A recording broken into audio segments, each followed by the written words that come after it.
Hi everyone, welcome back to my channel. আজকে আমি তোমাদের সাথে শেয়ার করব আমার মায়ের signature recipe pressure cooker biryani. এই রেসিপিটা আমাদের বাড়ির সবার ভীষণ প্রিয়। তো চলো আজকে তোমাদের সাথে শেয়ার করে নিই। প্রথমেই কড়াইয়ে ভালো করে সাদা তেল গরম করে নিয়ে আগে থেকে ধুয়ে রাখা বাসমতি চাল অ্যাড করে দিতে হবে। তারপর অ্যাড করতে হবে পরিমাণ মতন হলুদ। ভালো করে নাড়াচাড়া করে নিয়ে যখন চালটা একটু ভাজা ভাজা হয়ে আসবে তখন এতে বাড়িতে বানিয়ে রাখা গরম মশলার গুঁড়ো 1.5 চামচ মতন অ্যাড করে দিতে হবে। তোমরা তোমাদের চালের পরিমাণ অনুযায়ী কিন্তু কোয়ান্টিটিটা একটু কম বেশি করতে পারো, কিন্তু গরম মশলার গুঁড়োটা অ্যাড করলে খুব সুন্দর একটা স্মেল আসবে। তারপরে তোমরা অ্যাড করে নিতে পারো সানরাইজের শাহি গরম মশলার গুঁড়ো। এর মধ্যে কোনো একটা না থাকলে তোমরা স্কিপ করতেই পারো, কিন্তু যেটা স্কিপ একদমই করা যাবে না সেটা হচ্ছে ফ্রেশ জায়ফলের গুঁড়ো। এখানে মা একটা বড় সাইজের জায়ফল গুঁড়োকে ম্যাশ করে নিচ্ছে। এই রেসিপিটার কি ইনগ্রিডিয়েন্ট জায়ফল, তাই এটা একদমই মিস করা যাবে না। তোমরা চালের পরিমাণ অনুযায়ী জায়ফলের সাইজটাকে অ্যাডজাস্ট করতে পারো, তবে রেসিপির মূল ইনগ্রিডিয়েন্ট যেটা মিস করলে তোমাদের কোনোভাবেই কিন্তু অথেন্টিক ফ্লেভারটা তোমরা পাবে না। তারপরে লাস্টে অ্যাড করতে হবে নুন আর চিনি।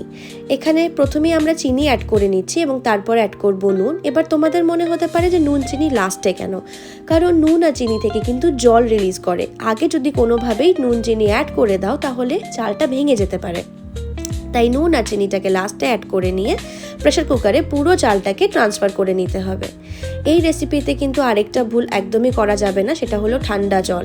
ঠান্ডা জল কোনোভাবেই ব্যবহার করবে না। যেই পরিমাণে তোমরা চাল নিচ্ছ তার ডাবল কোয়ান্টিটিতে তোমাদেরকে জল নিতে হবে এবং অবশ্যই গরম করে নিতে হবে বা ফুটন্ত জল তোমরা এখানে ব্যবহার করতে পারো। জলের কোয়ান্টিটিটা কিন্তু একটু ভালো করে মেজার করে তোমরা অ্যাড করবে, কারণ জল কম হলে পুড়ে যাবে, বেশি হলে খিচুড়ি হয়ে যাবে। তাই জলের কোয়ান্টিটিটা একটু বুঝে শুনে তোমাদেরকে অ্যাড করতে হবে, এটা একটু মাথায় রেখো। তারপরে জলটাকে ভালো করে গরম করে নিয়ে তোমরা শিফট করে দাও প্রেশার কুকারে। আর তারপর এখানে ইউজ করো তোমরা তোমাদের পছন্দের যে কোনো ঘিয়ের পরিমাণে একদম কার্পণ্য করা চলবে না। এখানে আমার মা চালের পরিমাণ অনুযায়ী 3 চামচ অ্যাড করেছে, তোমরা তোমাদের চাল অনুযায়ী কমাতে বাড়াতে পারো। তোমরা যদি ঘি খুব একটা পছন্দ না করো তাহলে স্কিপও করতে পারো, বাট বেটার হয় টেস্ট এনহ্যান্স করার জন্য ঘিটাকে অ্যাড করো। তারপরে লিডটা বন্ধ করে দিয়ে একটা হুইসেল আসা অবধি ওয়েট করতে হবে। হুইসেলটা চলে আসলে কোনোভাবেই ফোর্সফুলি ভেপারটাকে রিলিজ করা যাবে না, ভেপারটাকে নিজে থেকে রিলিজ হতে দাও এবং তারপরে প্রেশার কুকার খুলে সেই হেভেনলি প্রেশার কুকার বিরিয়ানি তোমরা উপভোগ করতে পারবে। একদম চিকেন কষা বা মাটন কষা যেটা তোমরা ভালোবাসো তার সাথে সার্ভ করো।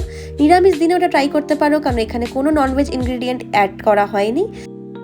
কোনো এক ছুটির দিনে এই রেসিপিটা বানাও, খুব ইজিলি হয়ে যাবে, খুব তাড়াতাড়ি হয়ে যাবে। আর তারপরে এটাকে এনজয় করো তোমার প্রিয় মানুষের সাথে। কেমন লাগলো এই রেসিপিটা একবার কমেন্ট করে জানাও আর প্লিজ ট্রাই করো। Bye bye.